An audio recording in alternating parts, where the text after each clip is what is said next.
तो प्यारे मित्रों और रीट के विद्यार्थियों, मेरा आप सबको नमस्कार। और सर्वप्रथम मैं आपको इस नए वर्ष के उपलक्ष्य में मैं आपको हार्दिक शुभकामनाएं देता हूं। और आप सबकी अब रीट की वैकेंसी आने वाली है और आप सब एक नई ऊर्जा और उमंग के साथ में और नए जोश के साथ में अपनी तैयारी पर लगे होंगे। और मैं आशा करता हूं कि आने वाला जो वर्ष होगा वो आपकी पोस्टिंग के साथ होगा। यह मेरी हृदय के प्रत्येक कोने से, प्रत्येक छोर से और हृदय की गहराई से आपको शुभकामना है। अब मैं महेश चंद्र सैनी आपको साइकोलॉजी का पहला वीडियो लेकर के आ रहा हूं। और ये पहली क्लास है मेरी ऑनलाइन, और इसमें मैं बाल विकास का फर्स्ट पार्ट। तो चलो हम समय को बर्बाद नहीं करते हुए हम बात करते हैं चाइल्ड डेवलपमेंट पर। टॉपिक है आपका चाइल्ड डेवलपमेंट। देखो इधर, तो ये है बाल विकास, ये है बाल विकास। इस समय हम केवल बाल विकास पर चर्चा कर रहे हैं। प्रश्न 3 प्रकार से पूछे जाते हैं। अब रीट की तुम एग्जाम देने जा रहे हो और ये आपको अच्छी तरह से मालूम भी होगा। एक प्रश्न पूछे जाते हैं फैक्ट पर, एक तरीका। दूसरा तरीका है कॉन्सेप्ट पर, और तीसरा है एप्लाइड। देखो इधर, ये फैक्ट क्या होते हैं? फैक्ट वो होते हैं जिसकी हम जानकारी देते हैं टू द पॉइंट, जो सत्य है बिल्कुल उस पर अपन पूछते हैं। जैसे मैं आपसे ये पूछा हूं कि उद्दीपक अनुक्रिया का सिद्धांत किसने दिया है? कि थॉर्नडाइक। ये तुम्हारे सही होंगे क्योंकि आप इनको रट लोगे। मैं आपसे पूछता हूं कि सूच का सिद्धांत किसने दिया है? कोहलर ने। मैं आपसे ये पूछता हूं कि शास्त्रीय अनबन का सिद्धांत किसने दिया? पावलोव ने। तो ये तो है फैक्ट जिन्हें आप बहुत ही अच्छी तरह से आंसर दे दोगे। अब दूसरे जो प्रश्न पूछे जाते हैं वो होते हैं कॉन्सेप्ट पर, कि कॉन्सेप्ट क्या है, अवधारणा क्या है इनकी, वे विचारणीय बिंदु होते हैं, ये सोचनीय बिंदु होते हैं। इन्हें हम बोलते हैं संप्रत्यात्मक। प्रत्यात्मक पूछे जाते हैं, ये पूछे जाते हैं अवधारणात्मक। इनकी अवधारणा क्या है? ये विचारणीय होते हैं और ये सोचनीय होते हैं। इनमें हमें कॉन्सेप्ट पर ध्यान रखना होता है। और तीसरे प्रकार के जो प्रश्न रीट में पूछे जाते हैं ये होते हैं एप्लाइड, अनुप्रयोगात्मक, जिन्हें हम बोलते हैं अनुप्रयोगात्मक। इन्हें मैं कह सकता हूं व्यवहारात्मक कह सकता हूं। कहने का मतलब है इन्हें व्यवहार में अप्लाई करके जोड़ना। जैसे मदारी के डमरू बजाने पर बंदर नाचना सीख जाता है, तो इसे हमें जोड़ना पड़ेगा, व्यवहार में अप्लाई करने पड़ेगा। हमने किस सिद्धांत को लेकर के हमने अधिगम को पढ़ा। इस प्रकार से साइकोलॉजी में 3 प्रकार से प्रश्न पूछे जाते हैं। एक फैक्ट पर पूछे जाते हैं जो सीधे जानकारियां होती हैं, एक कॉन्सेप्ट पर पूछे जाते हैं और तीसरे अप्लाई पर पूछे जाते हैं। तो आजकल जो प्रश्नों का जो तौर तरीका है वो अप्लाई पर, तो इसका कॉन्सेप्ट जानना बहुत जरूरी होता है। और जब कॉन्सेप्ट आपको आएगा तो निश्चित तौर पर बहुत से प्रश्न जिसे अपन अवधारणात्मक रूप में उनको निकाल लग सकते हैं। तो चलो हम अब बात करते हैं चाइल्ड डेवलपमेंट पर। तो मेरे प्यारे मित्रों, ये चाइल्ड डेवलपमेंट है, ये है क्या है, इसकी डेफिनेशंस क्या है? तो देखो इधर, इस दुनिया में जो भी व्यक्ति इस दुनिया में आता है, जब वो जन्म लेता है तो उसको 2 चीजें मिलती हैं। तो एक तो उसको मिलता है शरीर के साथ साथ में उसको कुछ क्या मिलती है उसमें? एक तो शरीर का एक बाह्य रूप होता है, स्वरूप होता है, और एक दूसरा होता है आंतरिक स्वरूप। तो एक तरीके से मैं ये कह सकता हूं कि बाह्य स्वरूप में तो उसको शरीर मिल गया और आंतरिक स्वरूप में उन्हें कुछ क्षमताएं मिल गई, जिन्हें मैं कह सकता हूं कार्य क्षमताएं। तो एक व्यक्ति को इस दुनिया में जब वो जन्म लेता है तो शरीर के साथ साथ में उसके आंतरिक स्वरूप में क्या मिलती है? क्षमताएं, जिन्हें मैं कार्य क्षमता कह सकता हूं। देखो इधर, तो बाल विकास होता क्या है कि एक है शारीरिक, दूसरा मैं बोल रहा हूं मानसिक, और तीसरा बोल रहा हूं मैं संवेगात्मक, और चौथा बोल रहा हूं मैं सामाजिक। देखो, तो एक शारीरिक, मानसिक, संवेगात्मक और सामाजिक, इसको मैं भावात्मक बोल सकता हूं, भावात्मक। तो शारीरिक, मानसिक, संवेगात्मक, सामाजिक के साथ में उन्हें क्या मिलती है, कुछ कार्य क्षमताएं होती हैं। तो मैं ये कह सकता हूं क्षमता, मैं ये कह सकता हूं योग्यता, मैं ये कह सकता हूं क्रियाएं की। तो शारीरिक, मानसिक, संवेगात्मक, सामाजिक, क्षमताओं, योग्यताओं, क्रियाओं में प्रगतिशील, क्रमबद्ध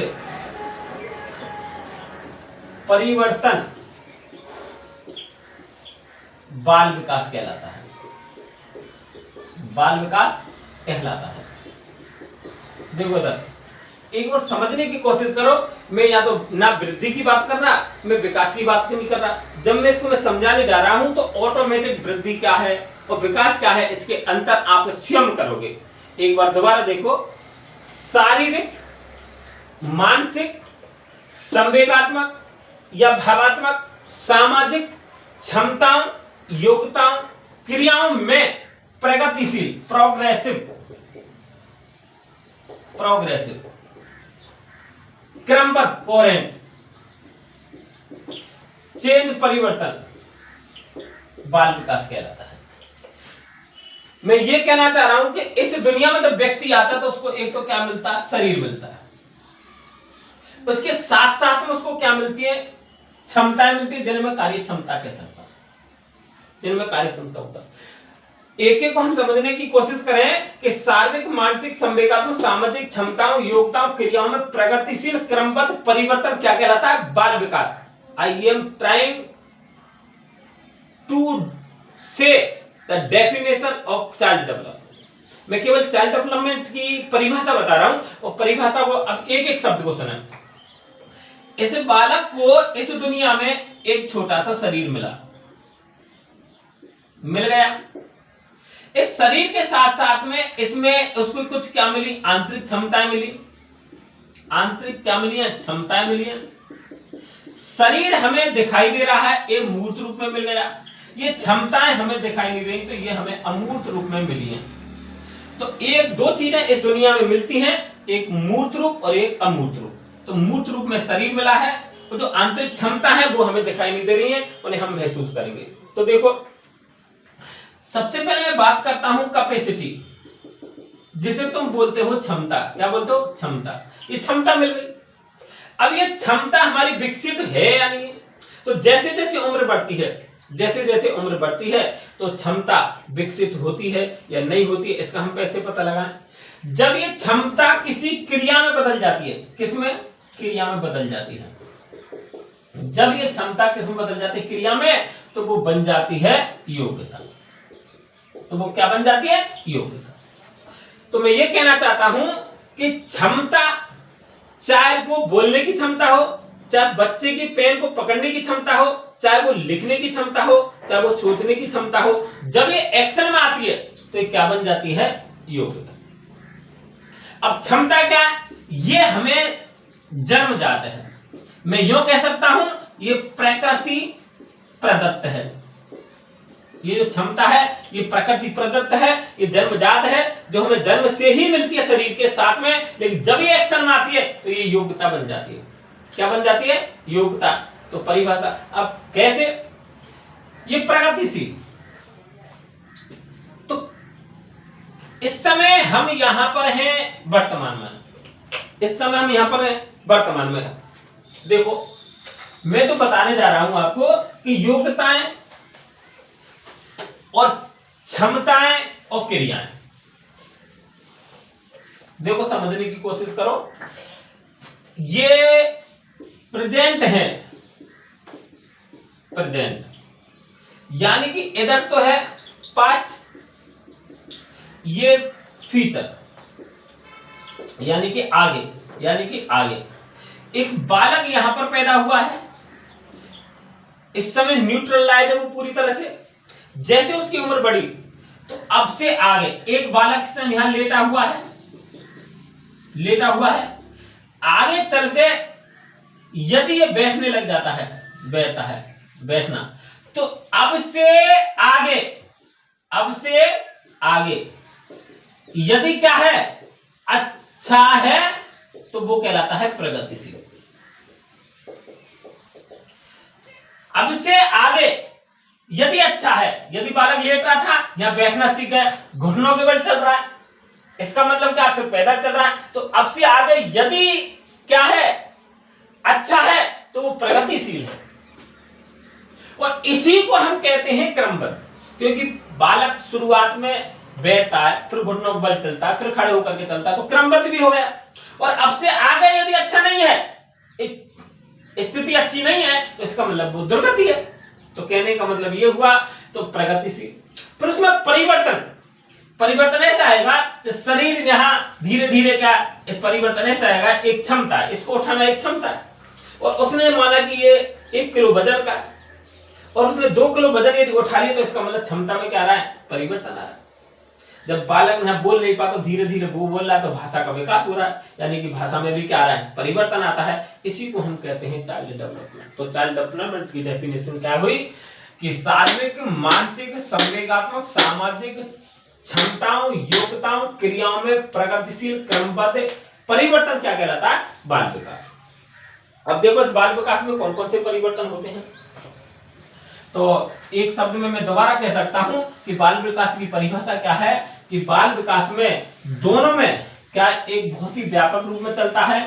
अब ये अंतर अपन बाद में देखते हैं कि वृद्धि क्या है और बाल विकास। देखो इधर अब बात आती है परिवर्तन की, किसकी आती है, परिवर्तन। अब परिवर्तन किन किन में आता है, देखो इधर एक तो है शारीरिक विकास, क्या कही मैंने, और दूसरा है मानसिक विकास। कौन सा विकास है, मानसिक विकास। और तीसरा है भावात्मक विकास। कौन सा है, भावात्मक विकास। और चौथा है सामाजिक विकास, सामाजिक विकास। देखो इधर इसको मैं फिजियोलॉजिकल डेवलपमेंट, इसको मैं बोल सकता हूं मेंटल डेवलपमेंट,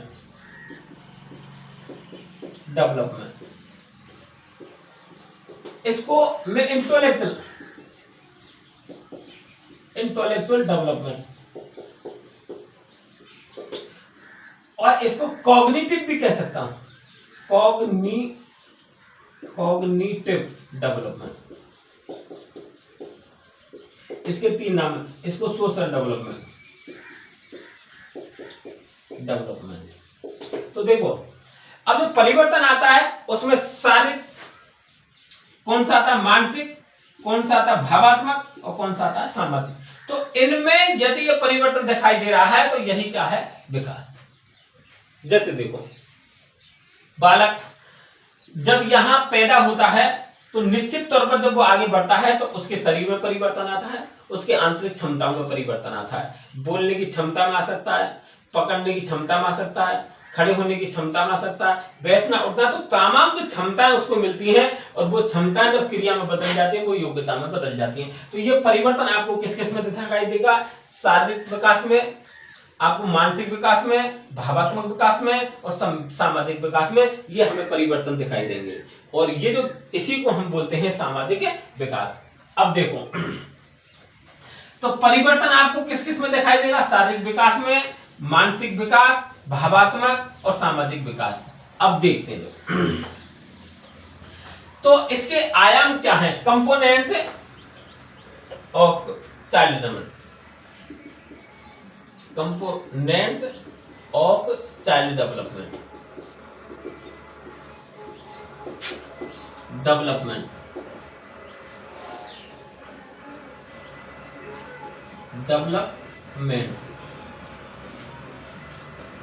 बाल विकास के आयाम। बाल विकास के आयाम। तो देखो मेरे प्यारे मित्रों, पहला है शारीरिक विकास।